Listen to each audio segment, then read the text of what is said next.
And joining us right now, J. Christian Adams. He has an article that we really want to talk about. It has to do with DHS's task force on new Americans, trying to get as many green card holders registered as citizens by 2016 as possible. I do want to get to that, but J. Christian Adams, you served in the Department of Justice. You served in the voting rights section under Eric Holder. I've got to get your take on what we're seeing unfold in Baltimore and also the new Attorney General, Loretta Lynch, really not really doing much or saying much yesterday until very late in the day after she was sworn in. What do you think is going on right now at DOJ, and is the president involved in trying to intervene in Baltimore? Probably very little is going on, Larry, but I can tell you that Baltimore is full of a federal crime. It's 18 U.S.C. 245, which the Justice Department routinely uses to bring against people for violating civil rights. There's a theory that you have a right to sit in a restaurant and eat without having someone smack you in the face. It's a federal civil rights violation, the freedom of the streets idea. And right now in Baltimore, there's mobs of people who are probably committing federal crimes, but does anybody think that this Justice Department will bring a single civil rights charge against any of these people we see on television? No, the civil rights charge will be against the police and in the death of the man who died in their custody, Freddie Gray. I doubt that there will be anything with regard to these protesters. It's a great point. Yeah, and unfortunately, that's the legacy of Eric Holder. It's one-way justice. It's not justice for all. It's justice for my people. It's this philosophy of the department that you're also seeing across the administration, like in DHS, where you use the Justice Department as a political tool, not as a tool for equal law enforcement. As long as we're talking about Loretta Lynch for just a moment, I mean, many are wondering whether or not she will be different than Eric Holder. There's some interesting cases out there. For example, she could choose to investigate the Clinton cash matter because it certainly seems as if there's enough there that merits an investigation. What is your sense about that? Well, nothing in her hearings indicated she would be any different, so I don't expect much. But Baltimore and the Clinton cash give Loretta Lynch a great opportunity to show that she is different, that she will enforce the law in a race-neutral fashion, that she will go after big political enterprises when they violate the law. And I just don't have much optimism that that's going to happen. All right, let's turn to your latest article over at PJ Media, the headline, Homeland Security Working Overtime to Add New Americans by 2016 Elections. We're talking about 9 million new Americans. Tell me what you learned is going on at DHS. Yeah, a lot of DHS folks are talking because they don't like what's going on. And what's happening is that the Department of Homeland Security, among other things, is pressing very hard to have legal permanent residents, green card holders, submit their citizenship applications as fast as possible so they can vote in the 2016 election. And, of course, this has political ramifications because when you have 9 million people who you might be adding to the voter rolls, there's going to be a political effect. Many of these folks are in swing states like Ohio and North Carolina, and empirical data show that these people empirically vote for Democrats. And so by overwhelming numbers, by the way, it's like 9-1.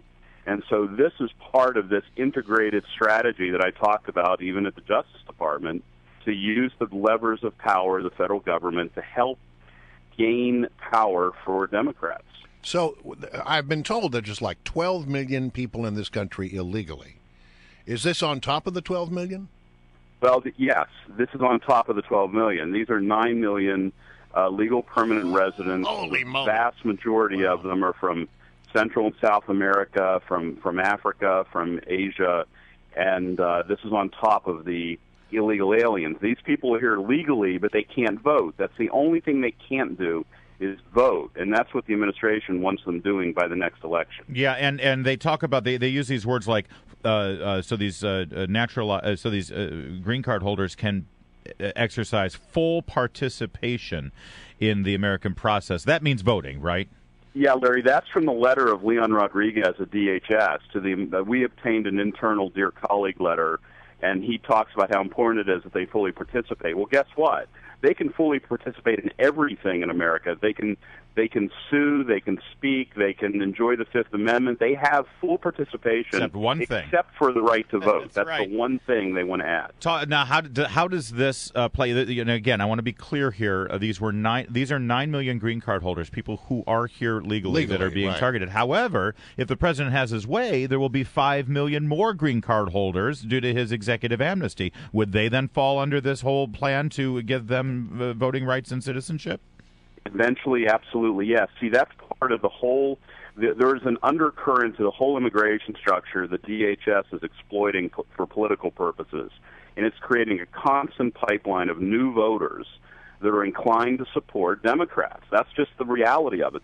Give the devil their due. Give the devil his due. They're very good at using federal power to get more power and to preserve power. Well, if one were cynical, one would look at this and say this has nothing to do about caring for these people. It's simply for securing Democratic domination of politics for decades and decades to come. And I don't even think you need to be cynical, Brian. They tell you that's what they're doing when they talk about full participation. I mean, it's not even cynical. It's just real. This is what's happening. Our guest is J. Christian Adams. Wow. We're talking about this revelation that he uncovered at the Department of Homeland Security with regard to what they're calling the Task Force on New Americans. That's pretty Orwellian. What is the usual timeline for somebody who is a legal green card holder to eventually become a naturalized citizen? Well, it usually takes years, but understand, Larry, a lot of these legal green card holders don't want to become naturalized citizens. They like their status. They want to maintain ties with their home country. And now the government is sending them a letter that many, I'm sure, will be misinterpreted as you must register for your naturalization. And so this is part of an effort to sort of unsettle the status quo for political benefits in 2016.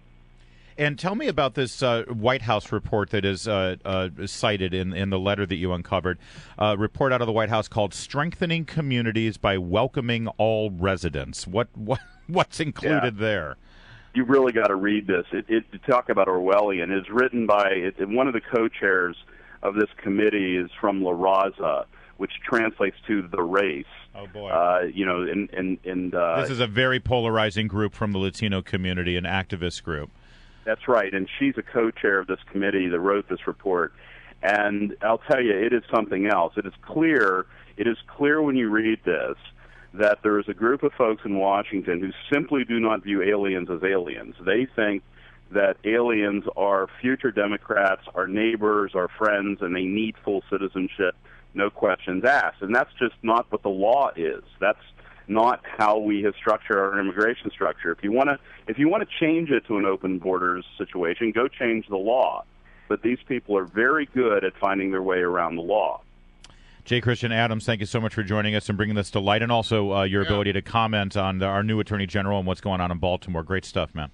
Thanks, guys.